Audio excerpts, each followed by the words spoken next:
মধ্যপ্রাচ্যের আকাশে কি তবে বদলে যাচ্ছে শক্তি সমীকরণ? যে যুক্তরাষ্ট্রের যুদ্ধবিমান, ড্রোন আর ক্ষেপণাস্ত্রের সামনে একসময় অসহায় হয়ে পড়ত পুরো অঞ্চল, সেই আমেরিকাকেই এবার চ্যালেঞ্জ ছুড়ে দিচ্ছে ইরান।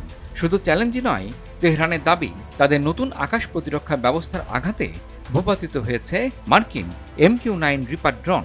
আর এই হামলায় প্রথমবারের মতো ব্যবহার করা হয়েছে দেশীয় প্রযুক্তিতে তৈরি নতুন প্রতিরক্ষা ব্যবস্থা আরাশি কামাঙ্গির। পারস্যের কিংবদন্তি বীর তীরন্দাজ আরাশির নাম অনুসারে তৈরি এই অস্ত্রকে এখন আমেরিকা ও ইসরায়েলের জন্য নতুন দুঃস্বপ্ন বলছেন বিশ্লেষকরা। কারণ এটি শুধু একটি ক্ষেপণাস্ত্র ব্যবস্থা নয়, বরং ইরানের নতুন যুদ্ধ কৌশলের বিস্ফোরক বার্তা। ইরানি গণমাধ্যম বলছে, আরাশি কামাঙ্গির এমন একটি মোবাইল আকাশ প্রতিরক্ষা ব্যবস্থা যা খুব অল্প সময়ে মোতায়েন করা যায়। বড় রাডার বা স্থায়ী ঘাটের উপর নির্ভর না করায় শত্রুপক্ষের নজর এড়িয়ে দ্রুতই অবস্থান বদল করতে পারে এটি। ফলে যুক্তরাষ্ট্র কিংবা ইসরায়েলের মতো প্রযুক্তিগতভাবে অগ্রসর বাহিনীর জন্য এটিকে শনাক্ত করা কঠিন হয়ে দাঁড়ায়। তেহরানের ভাষ্য অনুযায়ী ইরানের আকাশসীমা ও সামুদ্রিক সীমান্তে মার্কিন ও ইসরায়েলি নজরদারি তৎপরতার জবাব দিতেই এই নতুন প্রতিরক্ষা ব্যবস্থার ব্যবহার শুরু হয়েছে। বিশেষ করে যুদ্ধবিরতি ভঙ্গ করে যুক্তরাষ্ট্র যেভাবে হঠাৎ হামলা চালাচ্ছে, ঠিক সেই সময়ে আরাশি কামাঙ্গির যেন এক স্পষ্ট বার্তা, ইরান আর আগের অবস্থানে নেই।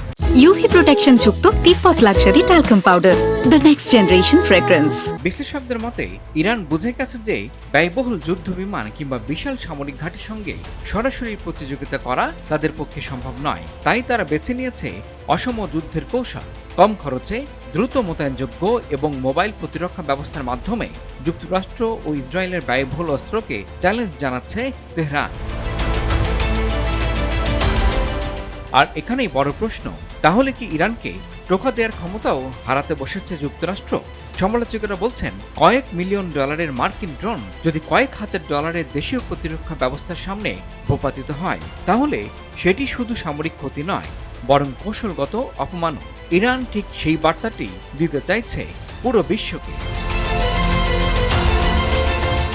সামরিক বিশ্লেষকদের মতে প্রযুক্তিগত সীমাবদ্ধতা থাকলেও আরাশি কামাঙ্গিরের মতো মোবাইল প্রতিরক্ষা ব্যবস্থা ভবিষ্যতে যুদ্ধ বাস্তবতায় গুরুত্বপূর্ণ ভূমিকা রাখতে পারে, বিশেষ করে এমন সময়ে যখন বড় শক্তিগুলো ড্রোন ও দূরপাল্লার হামলার উপর বেশি নির্ভরশীল হয়ে উঠছে।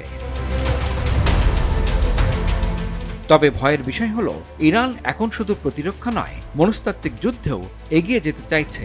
কারণ প্রতিবার নতুন অস্ত্র প্রদর্শনের মাধ্যমে তারা বোঝাতে চাচ্ছে আমেরিকার চাপ কিংবা ইসরায়েলের হুমকি আর তেহরানকে থামাতে পারছে না।